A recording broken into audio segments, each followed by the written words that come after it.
झारखंड के हजारीबाग जिले के बड़का बाजार स्थित विजयश्री अपार्टमेंट में सुबह सुबह अभी पड़ोसियों की नींद भी खुली नहीं थी कि अचानक एक फ्लैट में हंगामा, शोरगुल और गाली गलौज की तेज आवाज ने सबका ध्यान उसकी ओर खींच लिया। लोग उस फ्लैट की ओर बढ़े तो वहां का नजारा देखकर दंग रह गए। फ्लैट सीआईडी विभाग के डीएसपी का है, जहां उनकी पत्नी उन्हें गालियां दे रही थी। वो बेहद गुस्से में थी। उसके स्वजन भी डीएसपी को भला बुरा कह रहे थे। दिन चढ़ने के साथ धीरे धीरे माहौल और भी गर्माता गया। दरअसल पत्नी ने अपने पति को नौकरानी के साथ रंगे हाथ पकड़ लिया था। पत्नी का आरोप था कि उसकी अनुपस्थिति में उसके पति नौकरानी के साथ गुलछर्रे उड़ा रहे थे।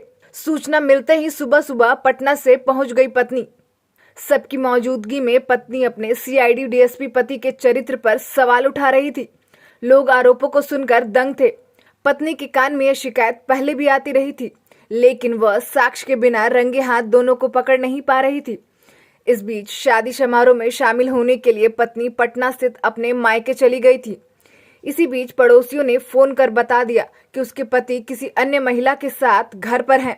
बस फिर क्या, पत्नी को लगा कि पकड़ने के लिए यह सबसे अच्छा मौका है। अहले सुबह पत्नी ने अपने घर पर धावा बोल दिया। दरवाजा खुलते ही पत्नी को देख डीएसपी साहब के चेहरे का रंग उड़ गया। वहीं नौकरानी का बुरा हाल था। पत्नी के पैरों तले जमीन खिसक गई। पत्नी दोनों पर टूट पड़ी और देखते ही देखते पड़ोसियों की भीड़ जमा हो गई। डीएसपी अपनी पत्नी को मनाने का प्रयास कर रहे थे। पत्नी कुछ भी सुनने को तैयार नहीं थी। मामला पुलिस थाने पहुंच गया। सदर अंचल थाना के इंस्पेक्टर ललित कुमार ने बताया कि मामले की जांच की जा रही है।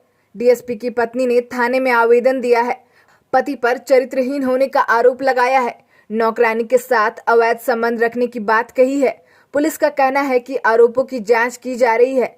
जांच सही पाए जाने पर आरोपित डीएसपी पर कार्रवाई की जाएगी। फिलहाल मामला महिला थाना देख रही है। न्यूज़ विंग के लिए रफी शामी की रिपोर्ट।